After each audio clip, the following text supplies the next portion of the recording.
آپ نے حضرت ابوبکر صدیق رضی اللہ تعالیٰ عنہ کو خاص شرف عطا فرمایا تھا، وہ آپ کے مشیر خاص میں شامل تھے، آپ کے وزراء کرام میں شامل تھے، آپ ان سے مشورہ فرماتے، ان کے مشوروں کو اہمیت دیتے، اور جب مسجد کی توسیع ہوئی اور مسجد کے دروازے بند کرنے کا حکم دیا گیا تو کہا سب دروازے بند کر دیے جائیں سوائے صدیق اکبر رضی اللہ تعالیٰ عنہ کے دروازے کے۔ اور آپ ہی نے ان کے بارے میں یہ بھی فرمایا کہ قیامت کے دن کچھ لوگ وہ ہوں گے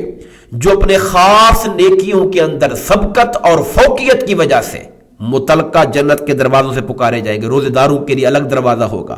صدقہ و خیرات کرنے والوں کے لیے الگ دروازہ ہوگا، عبادات و مناجات کرنے والوں کے لیے الگ دروازہ ہوگا۔ صدیق اکبر نے پوچھا یا رسول اللہ کوئی ایسا بھی ہوگا